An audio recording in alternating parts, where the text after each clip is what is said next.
Bonjour et bienvenue à l'émission La Parole vivante. Cette émission où on prend la Bible et on découvre qui est Dieu et quel est son plan extraordinaire qu'il a pour nous. Aujourd'hui, c'est une émission très spéciale. C'est la 700e. Ça fait 700 émissions qu'on produit pour justement annoncer ce que la parole de Dieu dit, l'Évangile de Jésus-Christ.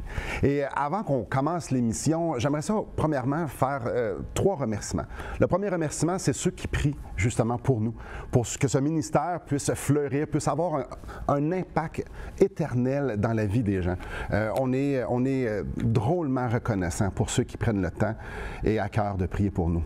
Les deuxièmes remerciements, c'est pour ceux qui prennent à cœur l'émission et qui donnent financièrement. Et je dis ça et ça ne va pas dans nos poches, c'est pas pour payer les animateurs, ça, on est tous bénévoles. Donc ça n'a rien à voir, mais c'est plutôt pour produire les émissions et les mettre en ondes. Donc sans ces dons-là, l'émission ne pourrait pas exister. On est aussi éternellement reconnaissant parce que vous avez une part dans l'Évangile qui est annoncé ici. Et la troisième, c'est à vous, chers auditeurs, parce qu'il n'y a pas d'auditeurs, l'émission ne sert pas à rien. Alors, on est aussi très reconnaissant. On est reconnaissant envers Dieu, bien évidemment, d'avoir permis, depuis tant d'années, de produire des émissions où est-ce que tant de personnes ont été touchées. Plusieurs ont connu Jésus-Christ comme Sauveur, comme Seigneur, au travers de ces émissions-là. Non pas parce que c'est nous, non, c'est plutôt parce que Dieu rencontre les gens avec sa parole chez eux, dans leur salon, où ils sont, et on est très reconnaissant de ça. Donc, on a une émission historique et aujourd'hui, j'ai avec moi comme collaborateur Hugo Lacasse qui est féru en histoire. Tu es en train de terminer ta maîtrise en histoire, tu es implanteur d'église, tu aimes parler de théologie. Oui, bienvenue parmi nous, mon cher Hugo. Merci, merci. Donc, on parle d'histoire et j'aimerais ça qu'on puisse retourner il y a plus ou moins 500 ans parce qu'il y a eu un événement marquant il y a 500 ans et qui est encore marquant aujourd'hui. Je parle de la Réforme. Et souvent, la Réforme, c'est mal compris ou c'est peu compris. On pense que Luther est arrivé, puis premièrement, il y avait plus que Luther, mais mettons qu'on cible l'histoire avec Luther. J'aimerais ça que tu puisses nous mettre un peu la table de comment ça s'est arrivé. Comment Luther est arrivé à justement aller clouer ses 95 thèses, puis qu'est-ce qu'il y avait là-dedans. Donc, on va déballer ça aujourd'hui dans cette émission-là. Donc, oui, mets-nous la table. On est en 1517. Qu'est-ce qui s'est passé? C'est quoi comment ça se passe tout ça? Bon, écoutez, la période historique de 1517, c'est une période qui, sur le plan social, est une période quand même assez difficile. On est un peu à la fin de la période féodale, puis en ce qui concerne Martin Luther, qui est dans le giron de l'Église, Luther va aller clouer sur la porte de l'Église de Wittenberg les fameuses 95 thèses. Il faut comprendre qu'à l'époque, c'était une méthode normale. C'était pas quelque chose d'extraordinaire. Et Luther va aller clouer les 95 thèses, et dans ces 95 thèses, il remet en question certains procédés, certaines choses qui se pratiquent dans l'Église, dont les indulgences et la justification, la manière de s'acquérir le salut finalement. Et l'objectif est d'engendrer un débat théologique sur le sujet, puis que l'Église se pose des questions. Et ça va être le lancement, si on veut, des événements qui vont s'enchaîner, conduire à la réforme protestante. Quand tu dis que Luther était sous le giron de l'Église, tu veux dire quoi? Tu sais, Luther, c'était quoi? C'était qui? Qu'est-ce qu'il faisait dans le giron de l'Église, justement? Bien, Luther, c'était un religieux. Il avait suivi ses formations, il était moine, il était enseignant à l'université. C'était vraiment quelqu'un qui était bien au courant de la théologie de l'époque, de ce qui était enseigné. Et puis c'est entre autres suite à ce qu'il a vu avec la vente des indulgences à Wittenberg, où on promettait le salut, l'entrée gratuite au ciel à ceux qui achetaient des indulgences, que Luther voit le peuple pauvre dans la misère et tout un peu cette exploitation-là. Ça fait partie de la réflexion de Luther. Et puis c'est là où il va vouloir engendrer le débat. Luther avait comme objectif d'amener l'Église à réfléchir et à se réformer, à réfléchir et à retourner à ce que finalement l'Écriture enseigne sur le salut. C'est ça, justement, tu dis retourner aux Écritures. Lui, il regarde ça puis il dit le peuple souffre, sont dans la pauvreté totale. Il regarde à Rome, ils sont en train de construire Saint-Pierre de Rome, tout en grande pompe. La gueule, ils vendent des indulgences. Donc, on est en train de fouiller dans les poches des pauvres pour pouvoir se construire ça, puis là, au nom des indulgences, au nom d'une entrée, d'une sortie de prison sans frais, je paye, puis je peux sortir de prison, puis il dit, mais on voit pas ça dans la Bible, parce que lui, c'était un professeur quand même assez influent, puis il cherchait les Écritures, puis il disait, attends un petit peu, c'est pas les Écritures. Dans ce temps-là, est-ce que c'était populaire ou est-ce que c'était la chose d'avoir la parole de Dieu comme base de pratique, de croyance? C'était-tu tout le monde qui faisait ça? La question est complexe, mais de manière générale, les gens recevaient une formation philosophique, une formation qu'on appelle classique. Les gens étaient instruits avant d'aborder, si on veut, le texte pour être certain d'avoir reçu les bases, les paradigmes pour comprendre l'Écriture. À l'époque de Luther, c'était la manière dont on formait les gens. Monsieur, madame, tout le monde? Non, pas le peuple. Le peuple, lui, n'avait pas vraiment la Bible en main, elle n'était pas accessible. Donc, le peuple, lui, recevait l'instruction lors des événements religieux, si on veut, à la rencontre dimanche matin, recevait les homélies. Alors, le peuple n'était pas instruit dans la parole par lui-même, si ce n'est que par l'intermédiaire des officiants de l'Église catholique romaine. Est-ce que les officiants, dans ce temps-là, étaient plus portés à aller chercher leur autorité dans la parole ou l'autorité qui leur était donnée par Rome, justement? C'est une question complexe encore, oui. Mais... J'aime ça les questions complexes. Tout à fait. Il faut comprendre que chez les catholiques, on a un peu un concept du trésor des mérites, un trésor de grâce. L'Église se veut un peu comme la banque dépositaire des grâces de plus qui ont été récoltées, si on veut, par les apôtres et par les saints. Et c'est l'Église qui dispense la grâce. Okay. Alors, vraiment, les officiants de l'Église, si on veut, sont les gens qui ont le pouvoir d'octroyer le prêt de grâce ou le don de grâce, si on veut. Alors, vraiment, les officiers jouent un rôle très important. L'Église, puis je ne veux pas amoindrir le rôle de l'Église, ni dans l'histoire, ni dans le christianisme, mais les gens ont accès à la grâce que par le véhicule de l'Église et des moyens de grâce, des sacrements. Et c'est là que ça détonne un peu avec Luther qui fait comme, attends un petit peu, là, la Bible ne dit pas du tout le moyen de grâce, ici je mets entre guillemets, que l'Église voulait communiquer, ils disaient un petit peu, ça va exactement contre la Bible, parce que la Bible n'enseignait justement pas qu'on dépouille les pauvres pour se bâtir des grandes cathédrales ou tout simplement leur vendre un laissez-passer pour le ciel avec de l'argent. C'est pas comme ça que ça fonctionne, c'est pas ça dans les Écritures. Et Luther, c'est comme monté contre ça. Il a dit non, on parle de justification par la foi. Luther a avancé ça pour qu'il y ait une discussion au niveau de l'Église. Et après la pause, restez avec nous parce que c'est justement ça qu'on va décortiquer ça, la justification. C'est un mot peut-être que vous avez entendu à l'émission, peut-être que vous lisez dans la parole de Dieu. La justification, qu'est-ce que c'est ça? Et quel impact que ça a eu dans la vie de Luther et dans la vie de beaucoup de personnes à cette époque et encore aujourd'hui. Donc, restez avec nous, on va déballer ça après la pause.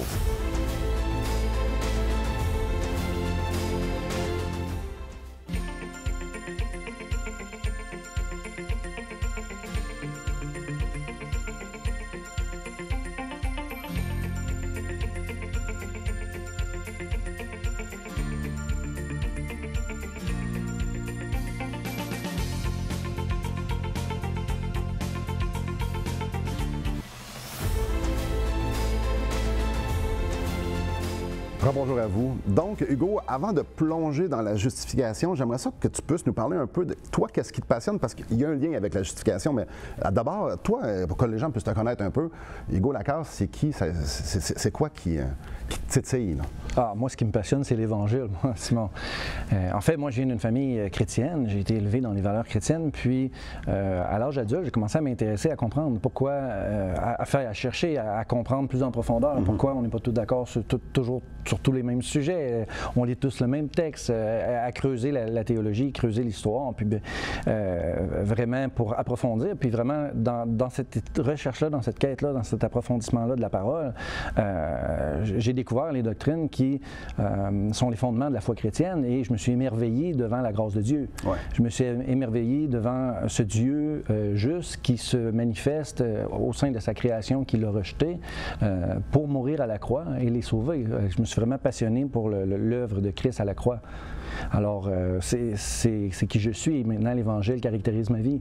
Donc, c'est probablement juste de dire, tu n'as pas juste dit, ben moi, enseignez-moi, puis je vais prendre ça comme du cash, puis après ça, je vais bâtir ma vie avec l'enseignement que j'ai reçu. Tu n'es pas ce genre-là. Pas tout à fait. Je suis plus le genre qui creuse énormément les questions et qui lit, relit, va très loin dans les sujets pour comprendre les nuances, les variances. Je ne prends pas pour du cash juste parce qu'on le dit.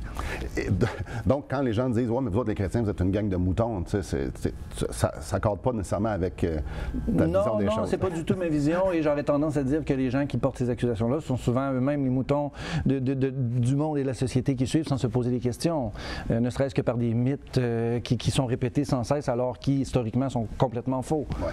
Donc, justement, cette idée-là, on retourne à la parole, puis oui, c'est correct de se faire enseigner, mais c'est surtout correct de dire, un petit peu, là, je vais aller confirmer ou bien non, tout simplement voir si la véracité de ce qu'on me dit, c'est vrai, et je vais chercher pour moi aussi, un peu comme Luther, qui n'a pas pris comme du cash, qu'est-ce que l'Église voulait lui donner, il a dit, un petit peu, là, qu'est-ce que la Bible dit? Puis il a découvert des incongruités avec justement la parole de Dieu, comme on parlait juste avant la pause, sur la justification, entre autres. Parlons-en de la justification. Tantôt, tu as parlé d'un Dieu juste. On peut peut-être définir d'une façon quand même assez simpliste, même si c'est difficile, mais de dire c'est quoi la justification, ça part de où?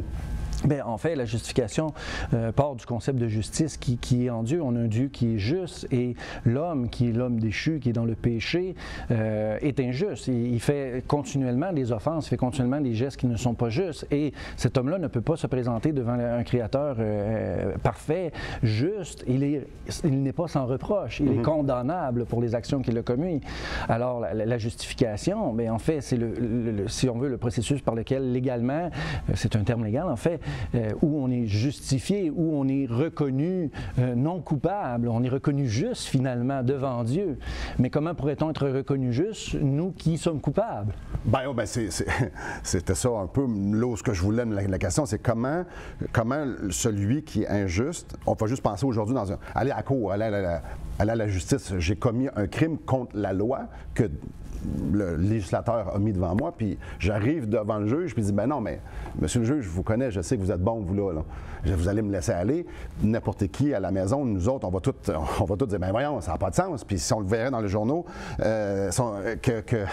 justement, il y a un juge qui a acquitté ou absous un coupable selon la loi, on serait éhonté, ça viendrait nous chercher profondément parce qu'on a un sens de justice.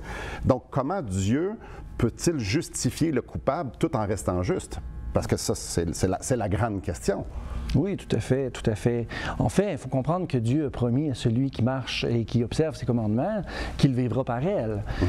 Jésus-Christ, l'homme, évidemment, aucun homme sur terre n'a vécu cette vie-là, mais Jésus-Christ, lui, l'a vécu. Jésus-Christ a vécu cette vie-là qui mérite ce salut-là, cette vie éternelle-là. Et c'est sa vie qui est imputée à celui qui place sa foi en Jésus-Christ. Oh, imputée, attends un petit peu, ça veut dire quoi, ça? C'est un grand mot. En fait, c'est mettre sur le compte de l'autre personne. Finalement, c'est la justice de Jésus-Christ qui est mise à notre compte. Ce n'est pas notre justice qui est présentée devant Dieu, mais l'homme qui se repent devant Dieu et qui reconnaît que Christ est mort pour ses péchés, la justice de Jésus-Christ est mise sur son compte. C'est uniquement pour cette raison-là qu'il peut se présenter devant Dieu et être reconnu comme un juste. Fait que moi, si j'essaie de me construire un pont jusqu'à Dieu, que ce soit avec ma religion, avec mes bonnes actions, avec ce qu'on voudra, avec des indulgences, avec n'importe quoi, je vais toujours frapper un mur parce que je vais toujours rester coupable selon la loi que Dieu m'a donnée. Étant donné que Jésus, lui, a accompli la loi parfaitement, puis il est mort sur la croix pour moi, je peux arriver devant Dieu puis dire, ben, c'est à cause de Jésus. Moi, je fais confiance que Jésus, ce qu'il a fait, c'était suffisant. Il a vécu la vie que je n'ai pas pu mener, puis il a vécu la mort que j'étais supposé d'avoir, la séparation que j'étais supposé d'avoir. Donc, les gens, la justification, c'est de se présenter avec Dieu selon les mérites de Jésus, si je comprends bien. Oui, tout à fait. Puis, tu as dit quelque chose d'important. Oui, Jésus-Christ a vécu cette vie parfaite-là, mais il n'a pas juste vécu une vie parfaite. Il y a quelqu'un qui a été coupable, il y a quelqu'un qui a fait quelque chose, il y a quelqu'un qui doit être puni. C'est ça. Jésus-Christ a aussi pris la punition sur lui. Donc, Dieu n'est pas juste bonasse puis dire, ah, regarde, c'est pas grave, là, ça marche. Même si tu as fait une erreur. Non, l'erreur a été punie.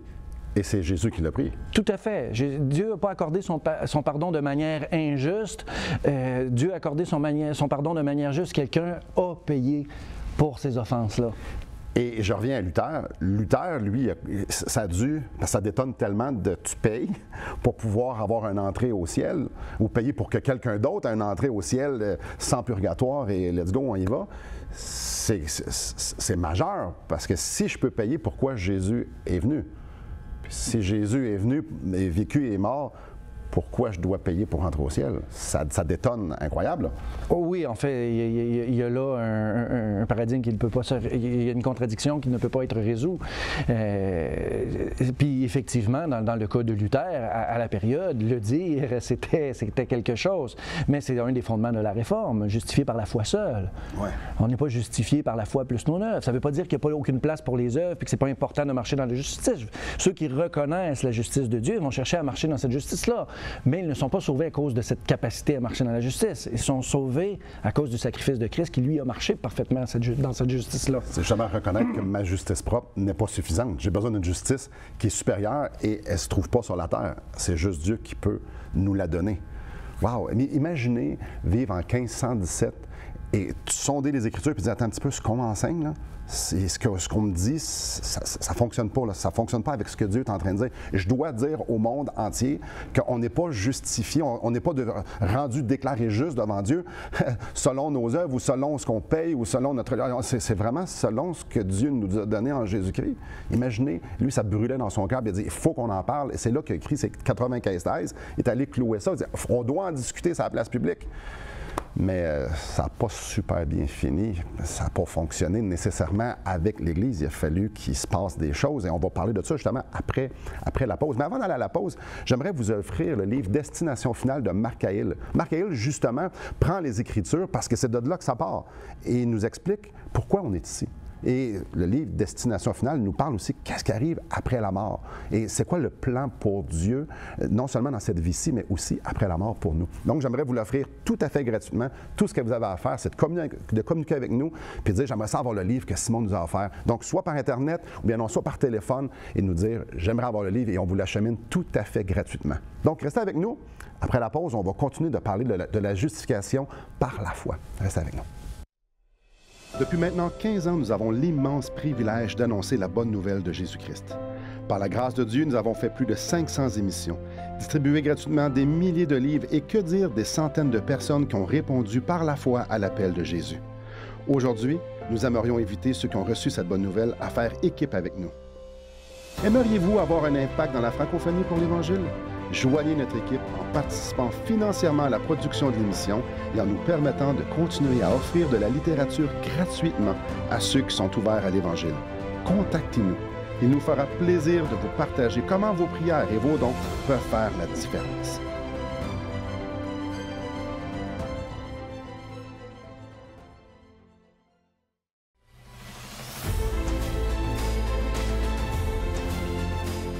Bonjour à vous. Donc, Hugo, Luther, convaincu par la parole de Dieu qu'il doit avoir une discussion sur la justification par la foi seule. Et ça ne fonctionne pas nécessairement comme s'il avait envisagé. Donc, il se passe quelque chose en 1521 de vraiment précis. L'Église lui dit « Sors, on ne veut plus rien savoir de toi, tu contredis, on ne veut pas avoir la discussion, ça ne fonctionne pas. » Mais il s'est passé quelque chose lorsqu'il était en exode ou en exil, ou je ne sais pas comment le dire, qu'il s'est fait mettre dehors, mettons. Il s'est passé quelque chose. Oui, tout à fait. En fait, lorsqu'il finalement finit la diète, Luther, sa vie, elle ne tient qu'à un fil. Hein? Puis en s'en allant, il pose avoir un sauf-conduit. En s'en allant, il se fait attaquer dans la forêt, lorsqu'il traverse la forêt. En fait, il se fait enlever par un seigneur qui veut le protéger. Puis qui l'amène au château, puis il le fait passer pour un seigneur sur place. En fait, c'est un prince qui l'enlève. Et pendant qu'il va être là, il est caché, il va traduire la Bible. Il va traduire la Bible et en fait, c'est un peu le début et un moteur très important qu'il faut comprendre de la Réforme.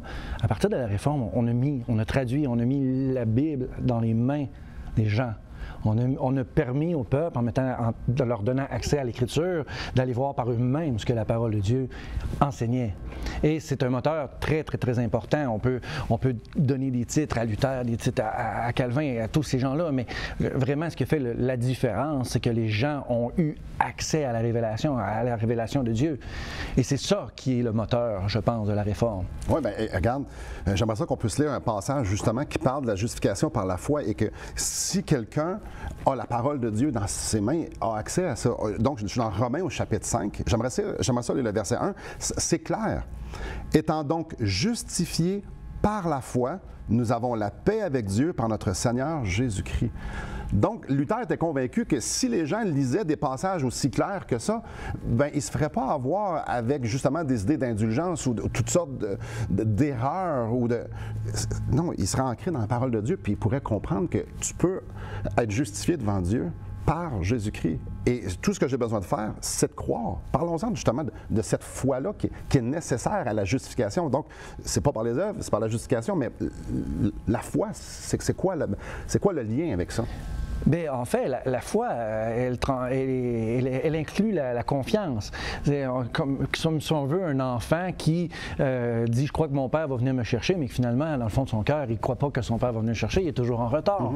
Quand on a la foi, on croit véritablement ce que Dieu dit, il le dit. C'est une confiance. Et on a confiance en sa parole, mais on a confiance aussi en tout ce qu'il dit. Dieu va juger les injustes. On n'est pas justifié à partir de notre propre justice, parce qu'on est incapable d'atteindre le standard demandé, qui est le standard de la perfection. Mais celui qui place sa foi en Jésus-Christ reconnaît la justice de Dieu et reconnaît ce que Dieu demande et est repentant pour la démarche que lui est imparfaite et ne marche pas finalement toujours ou très insuffisamment dans les voies de Dieu, mais c'est quelqu'un qui va se mettre à essayer. Il croit ce que son Père dit, il croit ce que le Seigneur dit.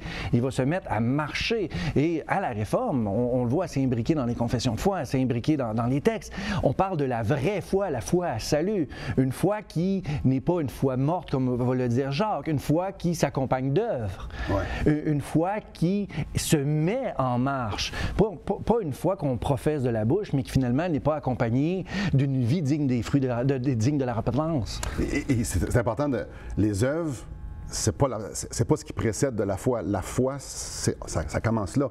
Et la vraie foi va produire quelque chose. Donc, exemple, si je sais que mon père va venir me chercher à 8 heures, la vraie foi va dire, bien, je vais me préparer, puis je vais être sur le bord de la porte, et je sais que mon père va venir me chercher. Donc, je vais faire quelque chose. Mais tout d'abord, ça a été initié par cette confiance-là. Mais ici, on parle que le Père ne viendra pas nous chercher à la porte. Le Père a envoyé son Fils pour pouvoir nous sauver, qu'on puisse être justifié, qu'on puisse avoir la paix avec lui. Si on est justifié par la foi, c'est comme ça qu'on peut avoir la paix, c'est parce que si on n'est pas justifié par la foi, bien, il n'y a pas de paix, il y a une séparation entre nous et Dieu, parce que Dieu est juste, puis nous, on ne l'est pas. Alors, combien c'est important de faire confiance en ce que Jésus a fait, en ce que Dieu a pourvu pour moi. Et ça, beaucoup de gens mélangent la foi et savoir des choses à propos d'eux. On sait toutes des choses à propos de Jésus. On sait que Jésus est mort sur la croix. Mais est-ce que je fais confiance dans ce sacrifice-là? C'est unique pour le salut de mon âme. Et je suis prêt à dire, je me repose, j'arrête d'essayer. Tout ce que je vais faire, c'est je vais faire confiance que Dieu a fait tout ce qui était nécessaire en Jésus-Christ pour que je puisse avoir la paix, être réconcilié avec lui. J'aimerais que vous puissiez prendre la pause justement pour réfléchir à ça. Réfléchir, est-ce que j'ai fait ce pas de foi-là, moi? Est-ce que peut-être présentement, là, l'Esprit de Dieu est en train de vous convaincre que vous avez besoin d'être réconcilié avec Dieu? Et tout ce que vous avez besoin de faire, c'est de dire, Seigneur, sauve-moi, je reconnais que Jésus a fait tout ce qui était nécessaire. Par sa vie parfaite, par sa mort pour moi, par sa résurrection qui est le sceau de ce qu'il a dit est vrai. Qui a dit qu'il était, il l'était, et qui peut me donner cette vie-là, cette vie éternelle qu'il a acquise. Prenez la pause pour y penser. Justement, après, nous allons boucler l'émission en vous rappelant l'importance de la justification par la foi. Restez avec nous.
Rebonjour à vous.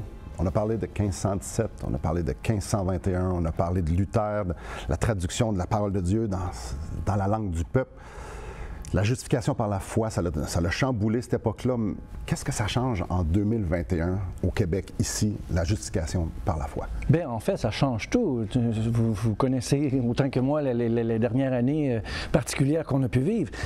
On voit que les structures de notre monde sont fragiles, que les gens ne savent plus où donner de la tête. Puis, de savoir que Jésus-Christ est au contrôle. Jésus-Christ a donné sa vie. Il a triomphé de la mort à la croix. Puis, peu importe ce qui se passe dans le monde autour, les cataclysmes, les manigances, tous les complots, tout ce qui peut être dit ou fait dans l'ombre, et même les impressions qu'on s'en fait, ultimement, au bout, ça n'a aucune importance, parce que Dieu a triomphé, son règne est établi, le royaume est en train de progresser, et un jour, le Seigneur va revenir régner dans la gloire.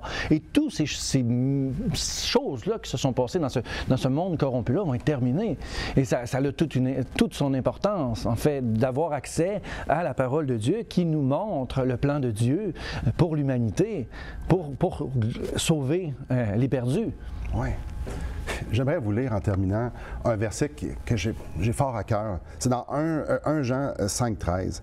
On y lit « Je vous écris ces choses afin que vous sachiez que vous avez la vie éternelle, vous qui croyez au nom du Fils de Dieu. » Ah, mes chers amis, oui, on a vécu la dernière année, c'était vraiment spécial, c'était chaotique. Mais si on est franc, l'humanité a toujours été chaotique parce qu'on est des pécheurs. Et comment, moi, un pécheur, nous, des pécheurs, nous pouvons avoir la prétention de se présenter devant Dieu et dire « Non, non, on va s'arranger ensemble », surtout quand Dieu, le juste juge, a envoyé Jésus pour pouvoir venir porter notre injustice et nous donner sa justice. En fait, la volonté de Dieu, elle est claire ici. Il veut qu'on sache qu'on ait la vie éternelle, mais on doit croire, abandonner ma justice pour pouvoir saisir la sienne. Oh, je vous en supplie, tournez-vous vers Jésus-Christ. Merci beaucoup, Hugo. Merci à vous et que le Seigneur vous bénisse.